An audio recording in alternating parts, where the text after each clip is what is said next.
Hello. இன்னைக்கு news பேப்பர்ஸ்ல வந்திருக்கிற ரொம்ப முக்கியமான பரபரப்பாக அப்டேட்ஸ் தான் நாம பார்க்க போறோம். இந்த செய்தி விளக்கத்துக்கு உங்களை அன்போடு வரவேற்கிறேன்.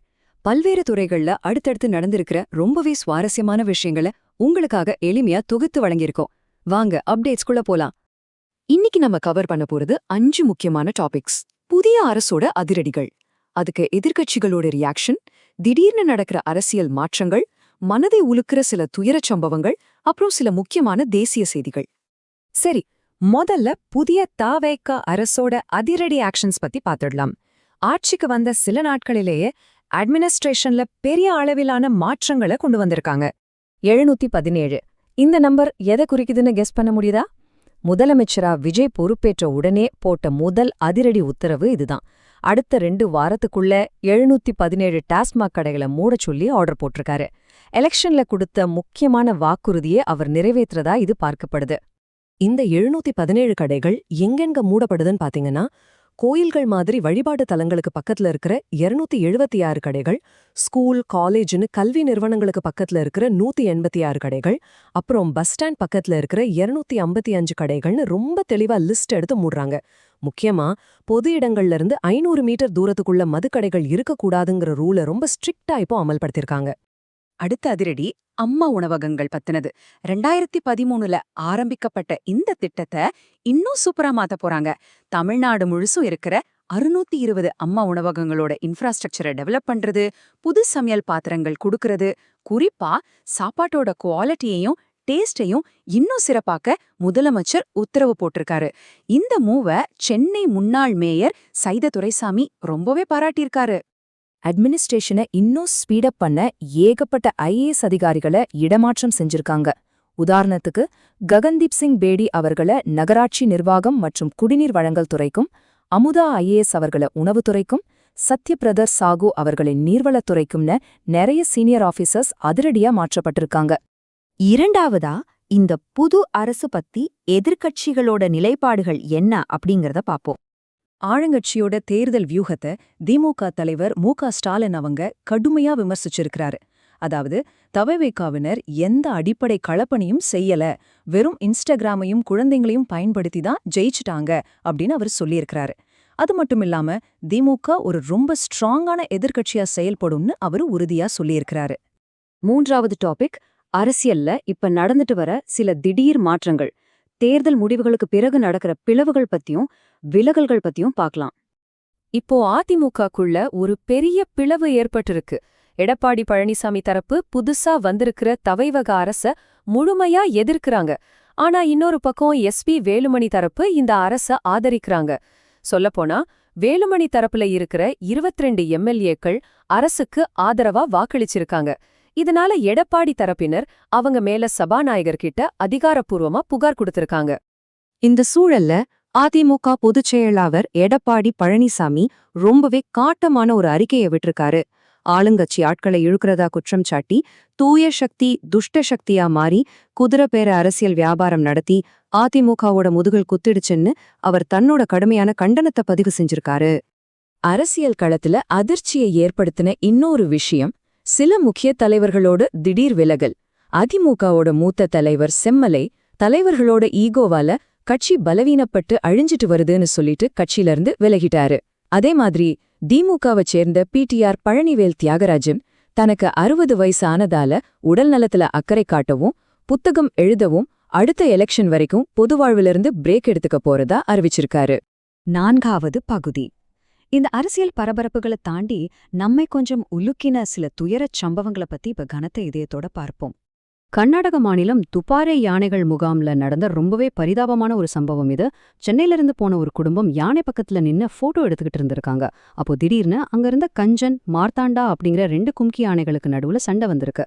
இதுல நிலைதடு மாதிரி கீழே விழுந்த யானை கடியில சிக்கி 33 வயசான ஜோன்சிங்கிற பெண் துரதிருஷ்டவசமா உயிரிழந்துட்டாங்க. அவங்க கணவர் எப்படியோ குழந்தைய மட்டும் காப்பாத்திட்டாரு. இதுல ஒரு நிகழ்ச்சியான விஷயம் என்னன்னா, உயிரிழந்த ஜூன்சியோட கண்கள் தானமா கொடுக்கப்பட்டிருக்கு. இது போக இன்னும் 2 துயர செய்திகளும் வந்திருக்கு. திருவள்ளூர் மாவட்டம் திருவாலங்காட்டுல நின்னுகிட்டே இருந்த டிராக்டர்ல விளையாடிட்டு இருந்த ஒரு 6 வயசு சிறுவன் டிராக்டர் எதிர்பாராத விதமா பின்னாடி நகர்ந்து ஒரு பாழடைந்த கிணற்றுக்குள்ள கவிழ்ந்ததுல உயிரிழந்துதான். இன்னொரு நியூஸ், மகாராஷ்டிரா பால்கர் பகுதியில கல்யாணத்துக்கு போயிட்டு இருந்தப்போ நடந்த ஒரு பயங்கரமான டெம்போ கண்டெய்னர் லாரி விபத்து. இதுல 13 பேர் பலியாகியிருக்காங்க, 20 பேர் தீவிர காயமடைஞ்சிருக்காங்க. கடைசி பகுதிக்கு வந்துட்டோம். இதுல தேசிய அளவிலான முக்கிய செய்திகளை பாப்போம். இந்திய நீதித்துறையில ரொம்பவே முக்கியமான ஒரு நிலைப்பாட்டை இப்போ உச்ச நீதிமன்றம் சொல்லியிருக்கு.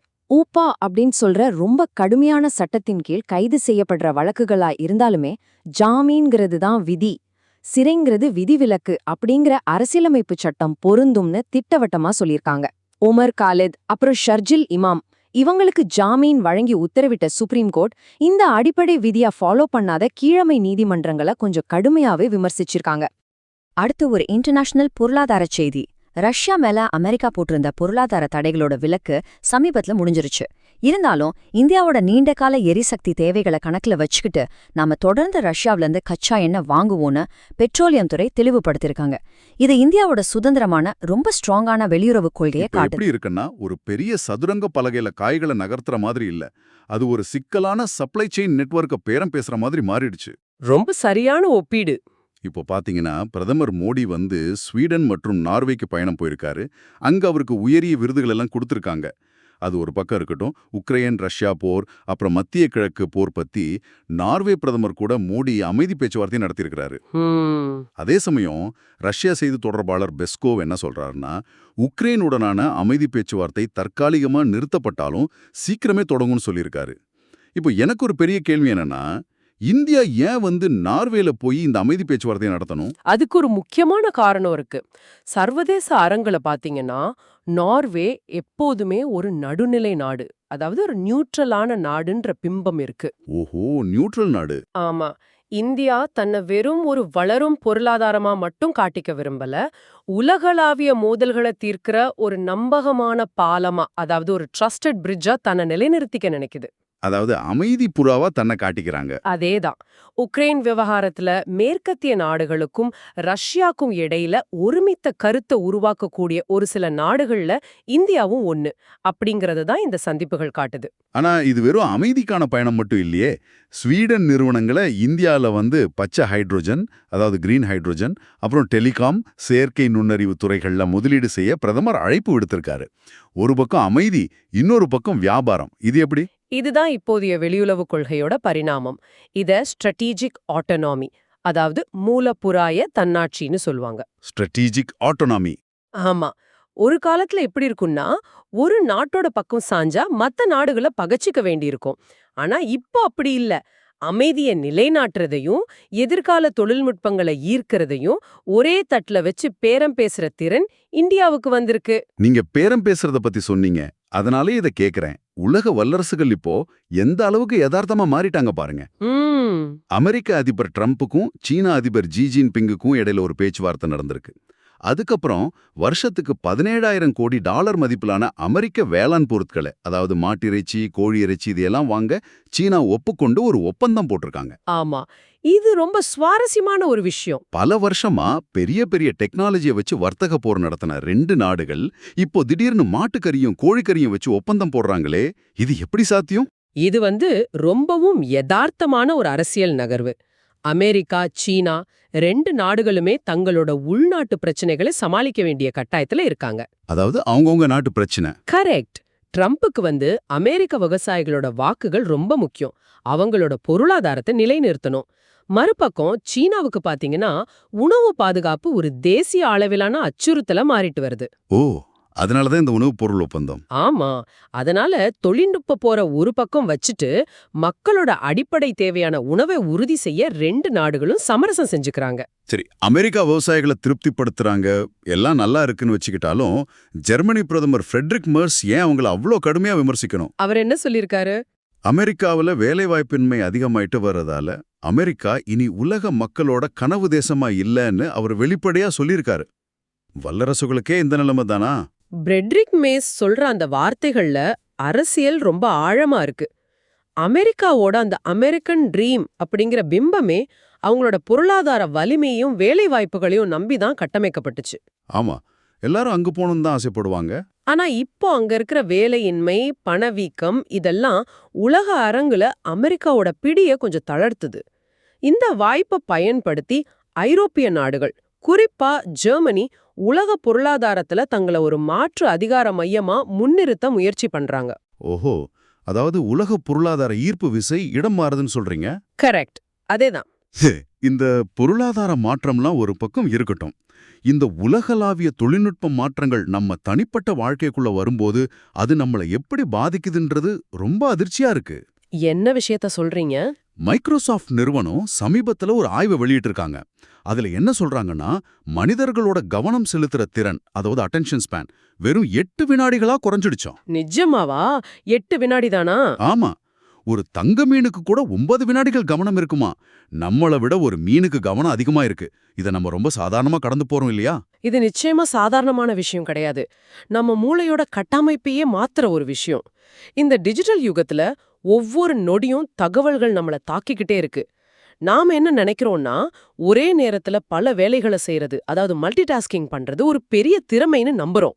ஆமா, நான் கூட அப்படிதான் நினைக்கிறேன்.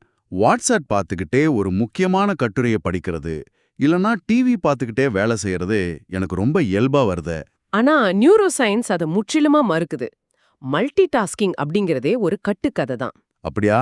ஆமா, உங்க மூளை ஒரே நேரத்துல 2 வேலைகளை செய்யறதே இல்ல. அதுக்கு பதிலா ஒரு வேலையிலிருந்து இன்னொரு வேலைக்கு அதிவேகமா மாறுது. இத காக்னிட்டிவ் ஸ்விட்சிங் அப்படின்னு சொல்றாங்க. ஓ, மூளை ஸ்விட்ச் ஆகுதா? கரெக்ட். இப்படி அடிக்கடி மாறதால மூளை 40% கூடுதல் நேரத்தை எடுத்துக்குது. அது மட்டும் இல்லாம நீங்க செய்யற தவறுகளோட அளவு 50% அதிகரிக்குதுன்னு அந்த ஆய்வு ரொம்ப தெளிவா சொல்லுது. அப்போ நம்ம நிறைய வேலை செய்யறதா நினைச்சிட்டு மூளையோட செயல்திறனை குறைச்சிக்கிட்டு இருக்கோம். அதான் உண்மை. இது ஒரு புது பார்வையே கொடுக்குது. ஆனா இங்க தான் விஷயம் ரொம்ப ஆபத்தா மாறுது. இந்த 8 வினாடி கவனக்குறைவுக்கும் இன்னைக்கு நம்ம படிச்ச ஒரு குற்றச்செய்திக்கும் நெருங்கிய தொடர்பு இருக்கிறதா எனக்கு தோணுது. என்ன செய்தி அது? தமிழ்நாட்டைச் சேர்ந்த இளைஞர்களை டிஜிட்டல் அரெஸ்ட் மாதிரியான சைபர் குற்றங்கள்ல ஈடுபடுத்த மதுரை ஹோட்டல் அதிபர் ஒருத்தர் கம்போடியா, வியட்நாம் போன்ற நாடுகளுக்கு கடத்திச் சென்ற அதிர்ச்சிகரமான செய்தி வந்திருக்கு. ஆமா, இந்த செய்தி ரொம்ப பரபரப்பா பேசப்பட்டுட்டு இருக்கு. ஒரு பக்கம் நம்ம கவனம் சிதறுது, மறுபக்கம் சர்வதேச சைபர் குற்றவாளிகள் இதை எப்படி இவ்ளோ துல்லியமா பயன்படுத்துறாங்க. நீங்க ரொம்ப சரியான ஒரு இணைப்பு சொல்றீங்க. இந்த சைபர் குற்றவாளிகள் தொழில்நுட்பத்தை மட்டும் நம்புறதில்ல, அவங்க மனிதர்களோட உளவியலை தான் முதல்ல ஹேக் பண்றாங்க. உள்ளவியலை ஹேக் பண்றாங்களா? ஆமா, இப்போ உங்களுக்கு ஒரு ஃபோன் வருது, மறுமுனையில நாங்க காவல்துறையில இருந்து பேசுறோம், உங்களை டிஜிட்டல் அரெஸ்ட் பண்ண போறோம்னு மிரட்டுறாங்க. அந்த முதல் சில வினாடிகள்ல உங்க மூளையில ஒருவித பீதியும் பதற்றமும் உருவாகிடும். கண்டிப்பா பயம் வந்துரும். உங்க கவனம் வெறும் 8 வினாடிகள் மட்டுமே அப்படிங்கறதால அந்த தகவல் உண்மையானதான்னு லாஜிக்கா சிந்திக்கிற திறனை உங்க மூளை இழந்துடுது. இந்த மதுரை ஓட்டல் அதிபர் போன்றவங்கலாம் இப்படிப்பட்ட சர்வதேச வலைப்பீனல்களுக்கு வேலை செய்யற உள்ளூர் முகவர்கள் மட்டுமே. அப்போ இது ஒரு மிகப்பெரிய நெட்வொர்க். ஆமா, இது ஒரு பிரம்மாண்டமான மனித கடத்தல் மற்றும் தொழில்நுட்ப மோசடி கலந்த ஒரு பெரிய வலைப்பின்னல். இது கேட்கவே ரொம்ப பயமா இருக்கு. பெரியவங்களுக்கே இந்த நிலைமைன்னா நாளைய சமுதாயத்தை உருவாக்குற நம்ம இளைஞர்களோட எதிர்காலம் என்ன ஆகுறது? இதுக்காக தான் மாநில அரசுகள் அடிப்படை கட்டமைப்புகள்ல, குறிப்பா கல்வியில கவனம் செலுத்துறாங்களோன்னு தோணுது. பாத்தீங்கன்னா தமிழ்நாட்டுல ஜூன் 1ஆம் தேதி பள்ளிகள் திறக்கப்பட இருக்கு. ஆமா, பள்ளிகள் திறக்க போறாங்க. 1 முதல் 3ஆம் வகுப்பு வரையிலான மாணவர்களுக்கு புதிய பாடத்திட்டத்தின்படியான 9 பாடப்புத்தகங்களை அமைச்சர் ராஜ்மோகன் வெளியிட்டிருக்காரு. ஆனா எனக்கு இங்க ஒரு கேள்வி வருது. சொல்லுங்க. புதிய பாடப்புத்தகங்கள் கொடுக்கறது ஒரு பக்கம் இருந்தாலும், நீட் தேர்வால் தமிழ்நாட்டில் இதுவரை 20க்கும் மேற்பட்ட மாணவர்கள் உயிரிழந்திருக்காங்க. அதனால நீட் விலக்கு மசோதாவை அரசு விரைந்து நிறைவேற்றணும் அப்படிங்கிற கோரிக்கை மீண்டும் வலுவா எழுந்திருக்கு. அடிப்படை உயிர்களை காப்பாத்தாம பாடத்திட்டத்தை மட்டும் மாத்துறதால என்ன பயன்? நீங்க கேக்குறது ரொம்ப முக்கியமான ஒரு கேள்வி. இது மாநில அரசோட சுயாட்சிக்கும் மத்திய அரசோட தரப்படுத்துதல் கொள்கைக்கும் இடையில இருக்கிற ஒரு நீண்டகால முரண்பாடு. அதாவது ஸ்டாண்டர்டைசேஷன் பிரச்சனை. ஆமா, புதிய பாடத்திட்டம் அப்படிங்கிறது மாணவர்களோட சிந்தனை திறனை வளர்க்கறதுக்கான ஒரு நல்ல நடவடிக்கை. ஆனா நீட் தேர்வு அப்படிங்கிறது மாணவர்களோட சமூக பொருளாதார பின்னணிய சமமா பாவிக்காத ஒரு தேர்வு முறைங்கிற வாதம் தொடர்ந்து முன்வைக்கப்பட்டுகிட்டே இருக்கு. ஆமா, எல்லாரும் ஒரே மாதிரி வசதியோட வர்றதில்லையே. கரெக்ட். ஒரு அரசுங்கிறது மாணவர்களுக்கு கல்விய கத்துக் கொடுக்கறதோட நின்னுட முடியாது. அவங்களோட மன அழுத்தத்தை குறைச்சு அவங்களுக்கு சமமான வாய்ப்பை உருவாக்குறதுல தான் ஒரு சமூகத்தோட உண்மையான வெற்றி அடங்கியிருக்கு. அந்த சமமான வாய்ப்பு அடிப்படை தேவைகள்னு வரும்போது முதலமைச்சர் விஜய் எடுத்திருக்க ஒரு முடிவு கவனத்தை ஈர்க்குது. அம்மா உணவகம் பத்தின செய்தியா? அதேதான். முன்னாள் முதலமைச்சர் ஜெயலலிதாவால் தொடங்கப்பட்ட அம்மா உணவகங்களை மேம்படுத்த அவர் உத்தரவிட்டிருக்காரு. தரமான உணவுகளை தடையின்றி வழங்கவும் புது சமையல் உபகரணங்களை வாங்கவும் மாநகராட்சி நிதியை பயன்படுத்த சொல்லியிருக்காரு. இது வழக்கமான அரசியல் பாணி இல்லையே. பொதுவா ஆட்சி மாறினா பழைய திட்டங்களை முடக்கிறது தானே இங்க வழக்கம். அதனாலதான் இது ஒரு முதிர்ச்சியான நிர்வாகம்னு பார்க்கப்படுது. மக்கள் நலத்திட்டங்கள் அப்படிங்கிறது எந்த ஒரு தனிப்பட்ட தலைவருக்கோ கட்சிக்கோ சொந்தமானது கிடையாது. அது மக்களோட வரிப்பணத்துல இயங்குறது. கரெக்ட். பசிய போக்குற ஒரு சிறந்த திட்டம் அது யாரால் தொடங்கப்பட்டிருந்தாலும் அதை தொடர்ந்து நடத்துறதும் மேம்படுத்துறதும் ஒரு நல்ல ஜனநாயக பண்பு. இதை செய்யறது மூலமா முதலமைச்சர் தன்னோட அரசியல் ஈகோ விட மக்களோட அடிப்படை தேவைக்கு தான் முன்னுரிமை கொடுக்கறாருங்கிறத உணர்த்துறாரு. இந்த அடிப்படை கட்டமைப்புகளை பலப்படுத்துறத பத்தி பேசும்போது இன்னும் 2 செய்திகளும் கண்டுல பட்டுச்சு. என்ன செய்திகள்? ஒன்னு, பசுமை சென்னை திட்டத்தின் கீழ் ஜூன் மாசத்துல 50,000 மரக்கன்றுகள் நடப்படும்னு சென்னை மாநகராட்சி அறிவிச்சிருக்காங்க. இன்னொன்னு, சத்தீஸ்கரோட பஸ்தார் பகுதியில மாவோயிஸ்ட் தீவிரவாதம் ஒழிக்கப்பட்டு உள்துறை அமைச்சர் அமித்ஷா ஒரு புதிய பொது சேவை மையத்தை திறந்து வச்சிருக்காரு. இது 2 வேற வேற திசைகள்ல நடந்தாலும் அந்த அடித்தளத்தை வலிமையாக்குற விஷயங்கள் தானே. நிச்சயமா. நகர்ப்புறங்கள்ல சுற்றுச்சூழல் பாதுகாப்பும் பழங்குடியின பகுதிகள்ல உள்நாட்டு பாதுகாப்பும் உன்னோட ஒன்னு தொடர்புடையதுதான். எப்படி சொல்றீங்க? ஒரு அமைதியான சூழல் ஏற்படும் போதுதான் வளர்ச்சி சாத்தியமாகுது. பஸ்தார்ல வன்முறை குறைஞ்சி ஒரு பொது சேவை மையம் திறக்கப்படுதுன்னா அரசு நிர்வாகம் மக்களை போய் சேருதுன்னு அர்த்தம். ஓ, அந்த அடிப்படை கட்டமைப்பு ஸ்ட்ராங் ஆகுது. ஆமா. ஆமா, நம்ம இவ்ளோ நேரம் முதிர்ச்சியான நிர்வாகம், அடித்தள மேம்பாடு அப்படின்னு ரொம்ப பாசிட்டிவா பேசிட்டு இருந்தோம். ஆனா மாநில அரசியலோட திரைக்கு பின்னாடி நடக்கிற அதிகார போட்டிகளை பார்த்தா இது முற்றிலுமா வேற ஒரு உலகமா இருக்கு. ஆமா, அரசியல்னாலே திருப்பங்கள் தானே. என்ன நடந்திருக்கு? சட்டமன்ற தேர்தலுக்கு அப்புறம் அதிமுகவுல பெரும் பிளவு ஏற்பட்டிருக்கு. எடப்பாடி பழனிசாமி மற்றும் வேலுமணி தரப்புக்கு இடையிலான மோதல் உச்சகட்டத்தை எட்டியிருக்கு. இபிஎஸ் தரப்புக்கு 50 எம்எல்ஏக்கள் ஆதரவு இருப்பதாகவும் அவர் ஒரு அவசர கூட்டத்தை கூட்டியுள்ளதாகவும் செய்திகள் வந்திருக்கு. இது எதை காட்டுது? இது தேர்தல் முடிவுகளுக்கு பிந்தைய ஒரு பவர் வேக்யூம், அதாவது அதிகார வெற்றிடம் உருவாக்குற ஒரு இயல்பான அரசியல் நிலைமைதான். Power vacuum. ஆமா. ஒரு கட்சி பலவீனம் அடையும் போது யார் அந்த முழுமையான கட்டுப்பாட்டை கையில எடுக்கிறது அப்படிங்கிற பனிப்போர் வெளிப்படையா வரத் தொடங்கும். இங்க கொள்கைகளை விட அதிகாரத்தை கையில வச்சுக்கிறது தான் ரொம்ப பிரதானமா இருக்கு. ஆனா இதுல எனக்கு புரியாத ஒரு மிகப்பெரிய முரண்பாடு இருக்கு. என்ன முரண்பாடு? எடப்பாடி பழனிசாமி தவக அரச மிக கடுமையா விமர்சிச்சிருக்காரு. தவகவை துஷ்ட சக்தினும் பொய்க்கால் குதிரைனும் விமர்சிச்சதோட மட்டும் இல்லாம அவங்க அதிமுகவோட முதுகுல குத்தி குதிரைப்பேரம் நடத்துறதா குற்றம் சாட்டியிருக்காரு. வேலுமணி தரப்பு எம்எல்ஏக்கள் தவக அரசுக்கு ஆதரவு அளிச்சதே இதுக்கு காரணம்னு புரியுது.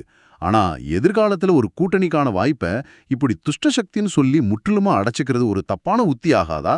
இது அவர் எப்படி சரி செய்வாரு? நீங்க சொல்றது சரிதான். இது எதிர்கால கூட்டணிகளுக்கான பாலங்களை எரிக்கிற மாதிரிதான். ஆனா எடப்பாடி பழனிசாமியோட தற்போதைய இலக்கு எதிர்கால கூட்டணி கிடையாது. அப்போ தன்னோட கட்சியான அதிமுகவை முழுமையான பிளவுல இருந்து பாதுகாக்கிறது தான். ஒரு தலைவன் தன்னோட கட்சிக்குள்ள பிளவு ஏற்படும் போது தொண்டர்களை ஒன்றிணைக்க ஒரு காமன் எனிமி, அதாவது ஒரு பொதுவான எதிரியை உருவாக்க வேண்டிய கட்டாயத்துல இருப்பா. ஓ, அதனாலதான் இவ்ளோ கடுமையான விமர்சனம். ஆமா, ஆளுங்கட்சியை மிக கடுமையா தாக்குறது மூலமா நான் மட்டும்தான் உண்மையான எதிர்க்கட்சி தலைவர் அப்படிங்கிற பிம்பத்தை அவர் கட்டமைக்கிறாரு. இது முற்றிலுமா ஒரு தற்காப்பு உத்தி தான். Defensive strategy. தற்காப்பு உத்தி அப்படிங்கிறது புரியுது. ஆனா இன்னொரு பக்கம் பாத்தீங்கன்னா முன்னாள் அமைச்சர் பழனிவேல் தியாகராஜன் பிடிஆர் அடுத்த தேர்தல் வரை அரசியலிருந்து ஓய்வெடுக்க போறதா அறிவிச்சிருக்காரு. இது ஒரு எதிர்பாராத முடிவுதான். தன்னோட அரசியல் திட்டங்கள் முழுவை அடையாததால இந்த முடிவை எடுத்ததா அவர் சொல்லியிருக்காரு. இது ரொம்ப ஆச்சரியமா இருக்கு. அரசியல் இருக்கிறவங்க எப்படியாவது பதவியை தக்க வைக்கணும் தான் யோசிப்பாங்க. அவர் ஏன் விலகி போகணும்? இது ஒரு மூலப்புறாய பின்வாங்கல், அதாவது ஸ்ட்ராட்டஜிக் ரிட்ரீட்டா இருக்கலாம். Strategic retreat. ஆமா. பிடிஆர் மாதிரியான ஒரு டெக்னோகிராட் தன்னோட கொள்கைகளும் திட்டங்களோ தற்போதைய அரசியல் நீரோட்டத்தோட ஒத்துப்போகாதப்போ தொடர்ந்து போராடி தன்னோட அடையாளத்தை இழக்கிறத விட கொஞ்சம் விலகி இருந்து அடுத்த கட்டத்துக்கு தயாராகிறது சிறந்ததுன்னு நினைச்சிருக்கலாம். ஓஹோ. சில நேரங்கள்ல அமைதியா இருக்கிறது கூட அரசியல்ல ஒரு வலிமையான நிலைப்பாடுதான். அரசியலோட சூட்சமங்கள் எப்போதுமே கணிக்க முடியாததுதான். ஆனா அதை விட கணிக்க முடியாத ஒண்ணு இருக்குன்னா அது நம்ம கார்ப்பரேட் வணிக உலகமும் நீதிமன்றங்களும் தான். ஏன் அப்படி சொல்றீங்க? நீங்க இதை கேட்ட ஆச்சரியப்படுவீங்க. டெலிகாம் நிறுவனமான வோடஃபோன் ஐடியா 6 வருஷங்களுக்கு அப்புறம் ரூபாய் 51,097 கோடி நிகர லாபம் ஈட்டி இருக்கிறதா அறிவிச்சிருக்காங்க. ஓ, பெரிய தொகையாச்சே. அவங்க எந்த புது வாடிக்கையாளர்களையும் சேர்க்கல, புதுசா எந்த பிசினஸும் பண்ணல. உச்சநீதிமன்றம் ஏஜிஆர் நிலுவைத் தொகையை 87,695 கோடியிலிருந்து 64,046 கோடியா குறைச்சு தீர்ப்பளிச்சதே இந்த லாபத்துக்கு காரணம். எனக்கு ஒரு விஷயம் சொல்லுங்க, இந்த ஏஜிஆர்னா என்ன? நீதிமன்றம் ஒரு கணக்கீட்டை மாத்தினா ஒரு கம்பெனி எப்படி 51,000 கோடி லாபம் சம்பாதிக்க முடியும்? இது ரொம்ப எளிமையா புரிஞ்சுக்கலாம். ஏஜிஆர் அப்படிங்கிறது அட்ஜஸ்டட் கிராஸ் ரெவென்யூ. அதாவது டெலிகாம் நிறுவனங்கள் தங்களோட மொத்த வருமானத்துல ஒரு குறிப்பிட்ட சதவீதத்தை அரசுக்கு கட்டணமா செலுத்தணும். சரி.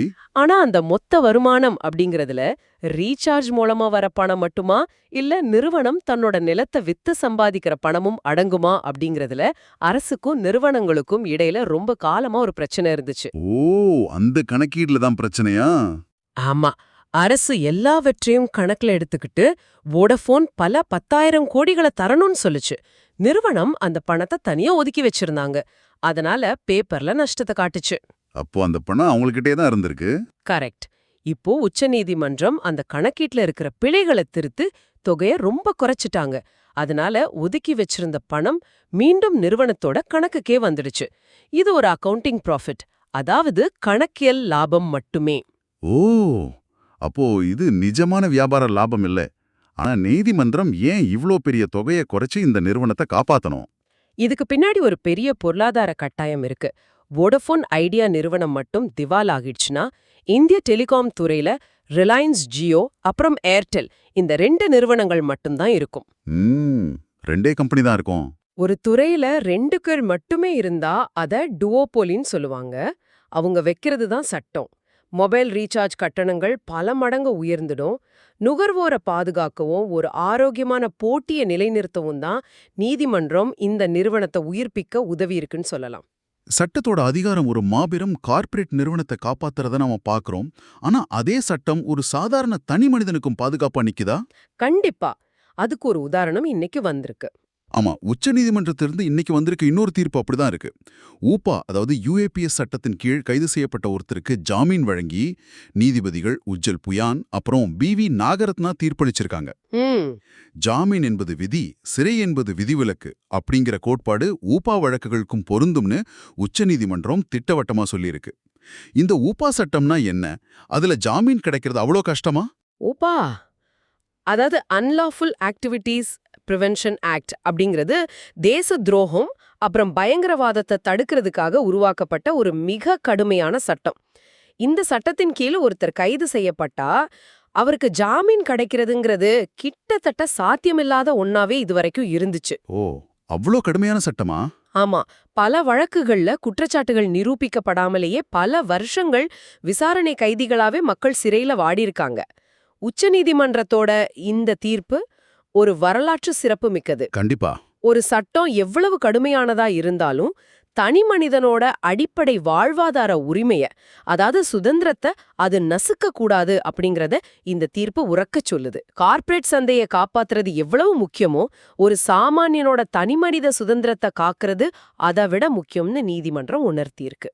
உண்மையிலேயே சட்டங்கிறது இறக்குமற்றது மட்டும் கிடையாது, அது மனித உரிமைகளுக்கான அரணாகவும் செயல்படுதுங்கிறது ஒரு பெரிய நிம்மதியை கொடுக்குது. ஆமா, நிச்சயமா. இந்த தீவிரமான விவாதங்களுக்கு இடையில சில சுவாரஸ்யமான முரண்பாடுகளும் இன்னைக்கு நியூஸ் பேப்பர்ல வந்திருந்துச்சு. என்ன முரண்பாடுகள்? ஒரு பக்கம் நீலகிரி மாவட்டம் ஊட்டி அரசு தாவரவியல் பூங்காவுல தொடங்கின 128வது மலர் கண்காட்சியில சென்னை சென்ட்ரல் ரயில் நிலையத்தோட பிரம்மாண்ட மலர் அலங்காரம் பலரையும் கவர்ந்திருக்கு. இது மனிதனோட படைப்பாற்றலை காட்டுது. ஆமா, அது ரொம்ப அழகா இருந்துச்சு. ஆனா மறுபக்கம் பாத்தீங்கன்னா அமெரிக்காவோட இடாஹோ மாகாணத்தில் நடந்த ஒரு வான் சாகச கண்காட்சியில 2 அதிநவீன போர் விமானங்கள் நடுவானத்துல மோதிக்கிட்ட அதிர்ச்சி சம்பவமும் நடந்திருக்கு. நல்ல வேளையா விமானிகள் பாராசூட் மூலமா உயிர் தப்பிட்டாங்க. இது மனிதன் உருவாக்குற தொழில்நுட்பத்தோட எதிர்பாராத ஆபத்துகளை காட்டுது. கரெக்ட்.